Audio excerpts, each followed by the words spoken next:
However, he will not be accepting questions, so as soon as he provides his statement, he will be seated with us, but will not be accepting any questions.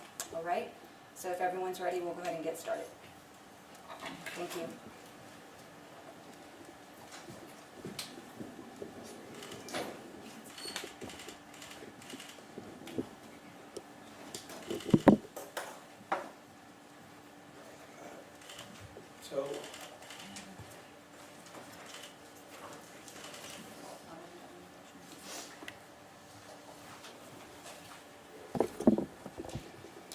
Good afternoon.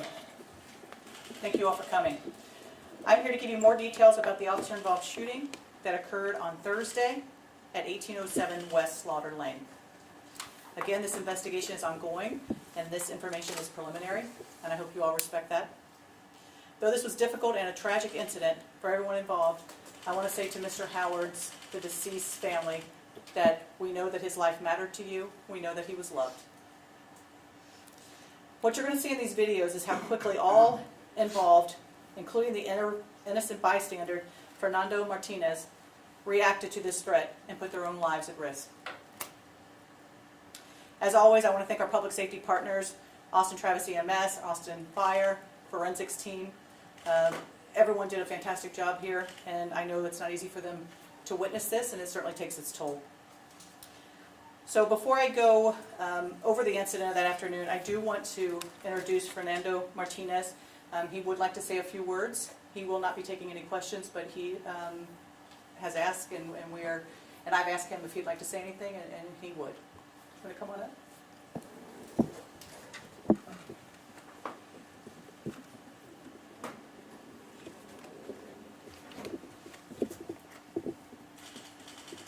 Thank you everyone for being here and providing support. I want to thank the Lord above. I want to thank my family that has been with me through this time. Everyone involved in this incident, as mentioned earlier, acted swiftly, and that allowed me to be home safely. I also would like to thank our customer base that has provided tremendous support. We are also thankful for the community. The community has overall provided support. Thank you for your contributions. Thank you for your overall support. It's very much appreciated during this time. It's given me the strength to move forward. So thank you for that. Thank you all. God bless. Thank you for that. Your actions were extremely heroic. Okay, so the narrative. In early August, APD burglary detectives identified a subject named Raymond Lee Howard, who was born in 1992. And over the course of this month, Mr. Howard committed multiple offenses, including residential burglaries and home invasion.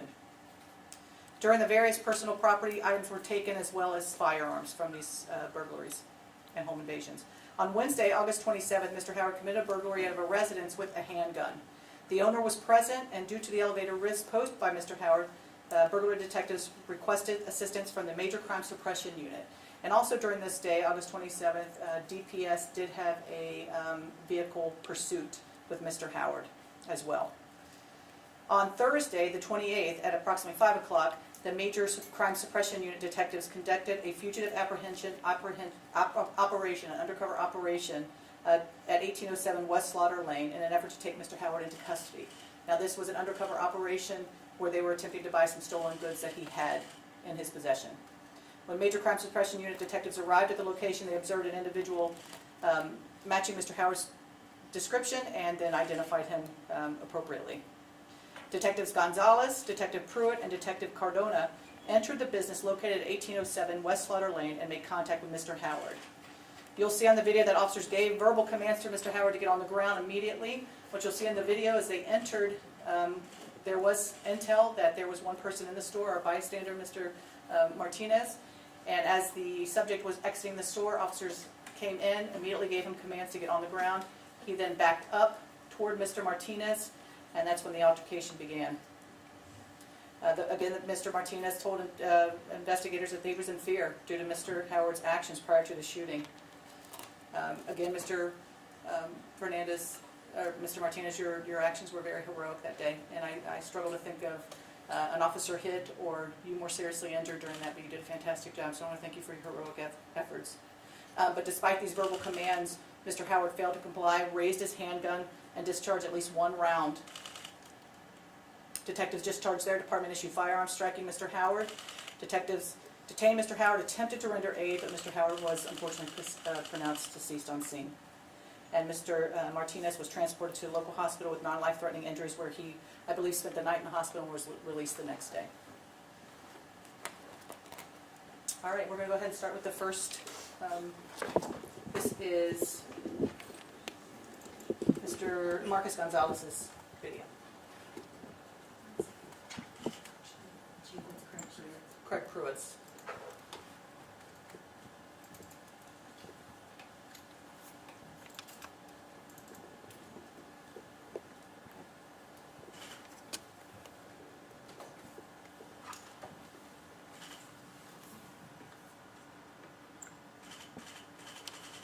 We have sound. Sorry.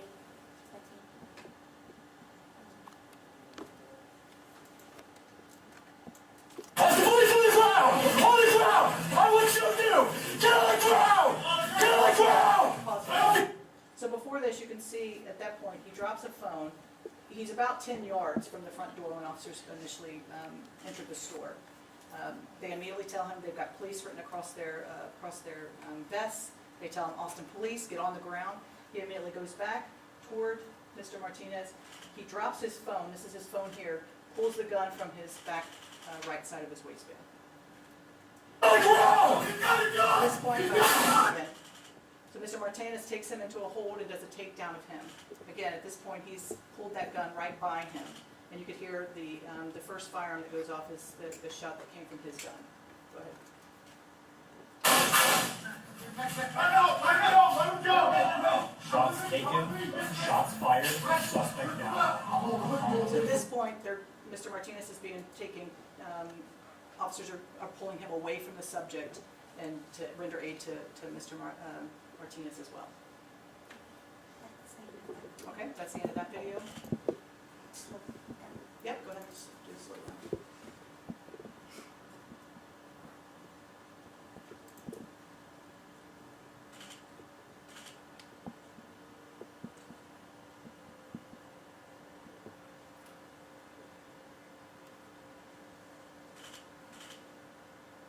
There goes his phone. He's reaching his back, bringing up his weapon there. And that's when Mr. Martinez.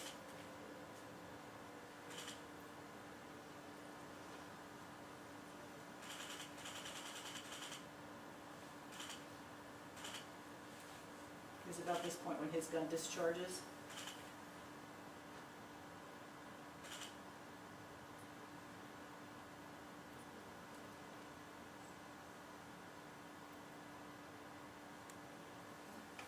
Next video. And this is Detective Gonzalez. Detective Gonzalez, I put the third officer in the door. Eyes deployed and go block that body if you can.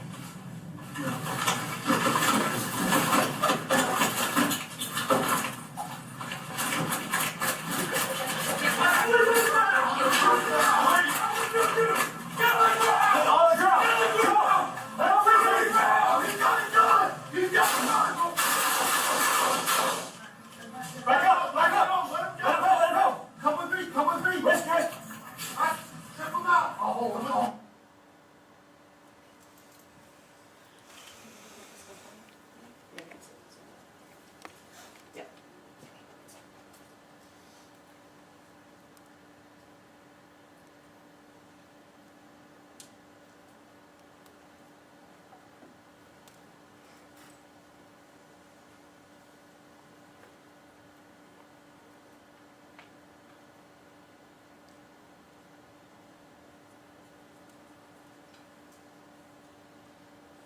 So again, shows the gun.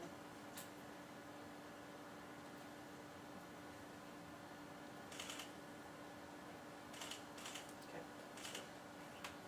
I think now we're going to play the 911 call.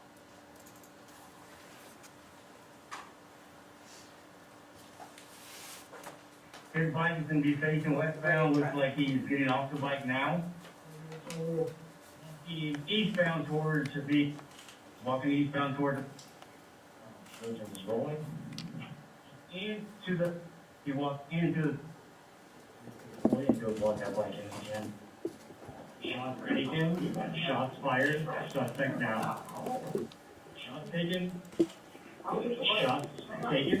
shots fired, suspect is down, 32 recovered. Right. Again, very tough to see, and you look at these videos, and it is very tough to see. It's very close, and you look at, what may have been going through the officers' minds being that close, and having Mr. Martinez, again, very bravely step in between and do a takedown of him, and fearing for Mr. Martinez's life as well, and what was going to be occurring. So again, I just want to say thank you to Mr. Martinez, and then the officers who discharged their department-issued firearm have the following years in service: Detective Marcus Gonzalez, 8 years; Detective Craig Pruitt, 7 years; and Detective Ricardo Corona, 12 years. Again, these officers have been placed on paid administrative leave, which is standard protocol, and these investigations will be going, 2 investigations at the same time, will be going APD Special Investigations Unit in conjunction with the Travis County District Attorney's Office, and the administrative investigation conducted by our APD Internal Affairs Unit, and then as well as oversight from the Police Office of Police Oversight with that. Again, this is ongoing, and at this point, I will take a few questions. Regarding the injury that Mr. Fernando had ensued, is there any clarification you can provide if it was from the officer's shot, or was it from the discharged suspect's weapon? So that is something that is still under investigation. We do not know 100% whose weapon it was from, but that is under investigation. And is the department still assisting Mr. Fernando with any medical bills? How is? Of course we will. Again, this is all new. He is a hero in my eyes, certainly, and I think in a lot of people's eyes. So I am, yes, quite certain that those things will absolutely be taken care of. Is there any, what is the protocol, like when police are doing a raid or whatever like this, what is the protocol if they see a civilian inside the building? Yeah, so I think you have to weigh, and again, this is ongoing, but I'm thinking to myself and the investigations that I've been involved in, weighing what they saw. They knew that he had a gun. They knew that he was dangerous. They knew that he was a methamphetamine user. They knew that he had a traffic pursuit the day earlier. And he had a motorcycle that was right outside the door on the sidewalk there, which I don't know if you could see it in the video. Was he going to get on that, and what would that look like? So I think him being at the door, near the front of the door, knowing that there was one person inside the store, they felt it was best to take him into custody right there. And again, you could see his actions by backing up about 10 yards into the store, knowing that most likely the police were they not going to confront him or what was going to happen. But again, he draws his pistol, and unfortunately Mr. Martinez takes him to the ground, and here we are. When it comes to the burglaries that he was connected to, can you say where it happened and how many of the burglaries and home invasions did he get investigated for? I don't know that we've got it broke down for the number. I know that it happened in South Austin, and I believe a couple in Buda as well were being investigated from him. Do we have his arrest, what he was arrested for? That's the location. So this is the subject. He had been arrested or convicted. He had several other arrests, but he was convicted here. Burglary of a vehicle, burglary of a habitation. I believe he served about 8 years in prison for that burglary, and then just possession of marijuana. But as far as what the breakdown was, we'll have to get that for you. Had officers been following him, or what led them to the, Yeah, so is it Buttercotson? he had been identified as a subject, and so at that point it was about setting up an operation, which this is what this group does. I mean, they are fantastic investigators. They set up an operation to get him, trying to purchase that stolen property, and this is where it all led. Purchasing it, phone, like how? I don't know if they want us to release right now what he was selling. What happened? Sorry. What happened when if you don't know what is the gun that shot the gunshot, right? Mm-hmm. What happened if the officer was the person that shot the person? What is the process, or just I don't know if it's in specific on this case, but in another one, what is like the process? Yeah, I think when you're looking, you got to look at the process and what the investigation is. But certainly, from my perspective, the officers were, they're thinking an innocent person. He's put himself at risk here by taking him down. And the first goal was he's got a gun. He already fired one shot from that was to take that threat out. And so, you know, unfortunately, if it was our bullet, then, you know, we'll have to accept that, and we'll, you know, learn from it as we move forward. But that's absolutely possible, for sure. And what county were those convictions in? I don't know, we'll have to get that for you. Okay. We'll take one last question. Regarding Mr. Howard, was he potentially linked to anybody else, or is he acting alone? It appears at this point he was acting alone. Thank you all for coming. Again, very difficult to watch, but I do hope that everyone can recognize Mr. Martinez for the hero that he is. And again, it is, you know, when you think about what could have been here, it can be a lot more tragic than what it already was. But so thank you all for coming.